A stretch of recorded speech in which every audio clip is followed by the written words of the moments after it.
भी बोलते रहे, मुझे तो ना कोई जवाब देना है, ना कोई प्रश्न करना है, ना कोई चिंतन करना है, तो फिर इस प्रश्न का उत्तर मैं देने में अक्षम हूं। और शायद लगता है कि संसार का कोई भी टीचर, कोई भी शिक्षक, बड़े से बड़े गुरुजी जो अपने विषय में एक्सपर्ट हैं, वह भी समझाने के काबिल नहीं हो पाएंगे। क्योंकि सबसे प्राथमिक जो आवश्यकता है वह आवश्यकता है कि आपकी जिज्ञासा हो, आपको जानने की इच्छा हो। कुछ हमारे छात्र बोलते हैं कि सर मैं कुछ नहीं समझ पा रहा हूं। ठीक है, मैं स्वीकार करता हूं, हो सकता है कुछ नहीं समझ पा रहे हो, परंतु क्या नहीं समझ पा रहे हो, यदि इस प्रश्न का उत्तर उधर से नहीं आता है तो फिर मैं विस्मय में पड़ जाता हूं कि आखिर शुरू कहां से किया जाए। एक छात्र जो अपने को एक विषय में एक्सपर्ट घोषित कर रहा है, वह यदि कहता है कि अमुक स्थल को मैं नहीं समझा, तो यह मानने योग्य विषय है।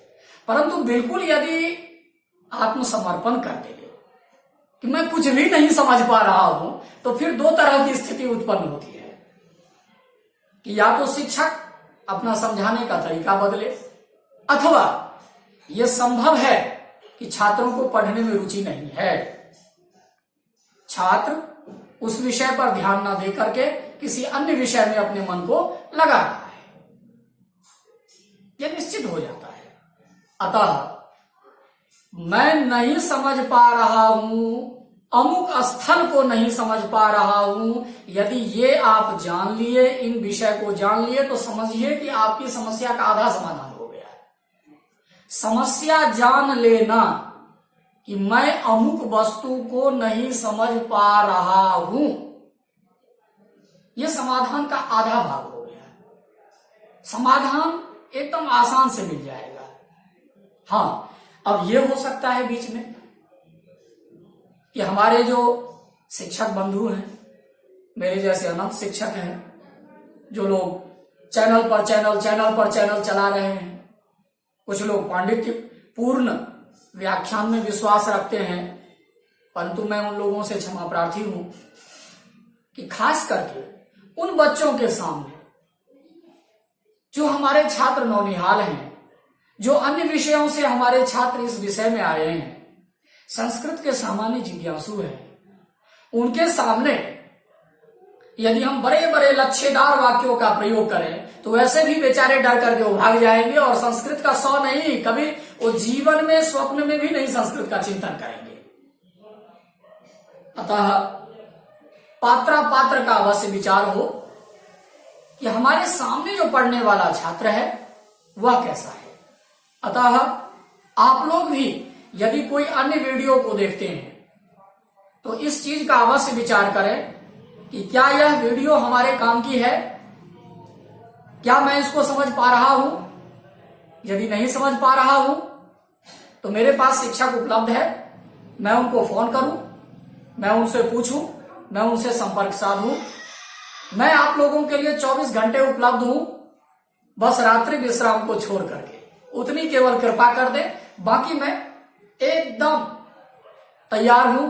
यदि मैं नहीं समझ पाऊंगा तो मैं अपने गुरुजी से पूछूंगा, यदि वहां भी कोई संशय उत्पन्न होता है ग्रंथ देखूंगा, टीका प्रटिकाएं, अभी दुनिया भर की टीकाएं विद्यमान हैं।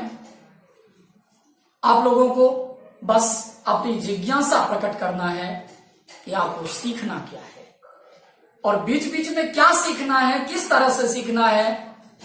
जो ईश्वर ने मुझे सामर्थ्य दिया है उस सामर्थ्य के आधार पर मैं आप लोगों का अवश्य मार्ग निर्देशन करूंगा।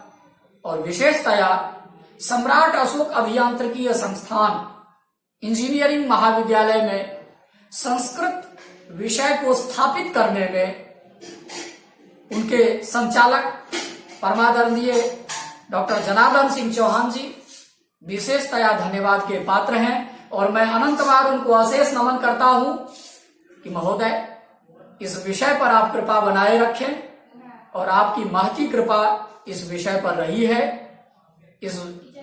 इन चीजों को मैं 2017 ईस्वी से समझ रहा हूं और यदि आपका आशीर्वाद न होता तो शायद मैं यहां नहीं होता और इन सब संस्कृत विषयों का प्रचार प्रसार नहीं होता। इंजीनियरिंग महाविद्यालय में संस्कृत का प्रवेश एक सामान्य विषय नहीं है, क्योंकि बिल्कुल उसी तरह से यह जान पड़ता है कि जैसे एकदम हट कर गई है, क्योंकि कहाँ एक आधुनिक छात्र और कहाँ अत्यंत संस्कृत का विषय, दोनों को एक साथ लेकर के चलना आसान नहीं है किसी विषय के लिए। परंतु मेरे प्यारे विद्यार्थियों, मित्रों, आप मुझसे अच्छी तरह से परिचित हैं। पूरे खुल करके वार्ता होती है हम लोगों की आपस में इन विषयों को लेकर के। अब वह दिन समाप्त हो चुका है।